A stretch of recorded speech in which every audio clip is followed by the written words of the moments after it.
Sir ये बात अलग है कि सब अपनी अपनी राजनीतिक विचारधारा अलग रखते हैं, लेकिन आप ये जो मैसेज डाल रहे हो ना कि बीजेपी की कार्यकाल में ना तो जवान सेफ है ना ये है। सर मेरी पोस्टिंग 2006 में JNK में थी, कुपवाड़ा में। वहाँ पे बॉर्डर पे एक रूल था, no first fire no more than 11 NM, यानी कि जब तक पाकिस्तान की तरफ से एक भी फायर नहीं आ जाता तुम कोई फायर नहीं करोगे। नो मोर देन 11 MM मतलब वो हमारे ऊपर RPG चलाएं, मोटरार चलाएं, कुछ भी चलाएं, हम 11 MM से ऊपर का राउंड नहीं चला सकते थे। वहाँ पे मेरे हाथ पे ओम गुदा हुआ है। इस ओम के गुदे होने की वजह से मुझे हाथ में रुमाल बांध के ड्यूटी करनी पड़ती थी। वहाँ पे अगर उनको ओम दिख गया ना तो छोटे छोटे बच्चे पत्थर मारना शुरू कर देते थे।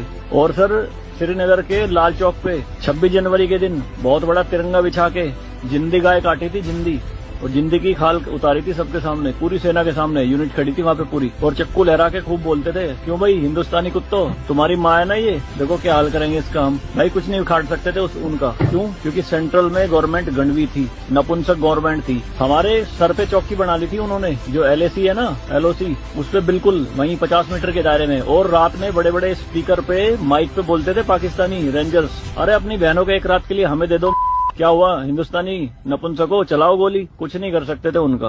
2014 में जब गवर्नमेंट चेंज हुई तो सेना अध्यक्ष बिपिन रावत साहब जब उनसे मिले तो उन्होंने बताया कि बॉर्डर के हालात खराब है सर, छूट नहीं है जवानों को कुछ भी। तो PM मोदी ने कहा था कि छूट मेरी तरफ से पूरी है, मैं नहीं जाऊंगा वहाँ लड़ने, तुम जाओगे। आज की डेट में आप मुझे एक भी चौकी बता दो अगर वहाँ ढूंढने से मिल जाए। दूरबीन लगा के देखनी पड़ती है, पहाड़ों में भी, बंकरों में अंदर सारी लगा दी उन्होंने तोप उड़ा के। शांति काल में आप 155 MM की बोफोर्स टाइप की तोप नहीं चला सकते, UNO का रूल है।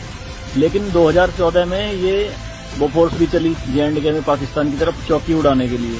तो सर ये मत कहिए कि बीजेपी के कार्यकाल में जवान मर रहे हैं, ये हो रहा है। सर सेना के जो हाथ खुले हैं ना वो बीजेपी के कार्यकाल में खुले हैं। मैं इसका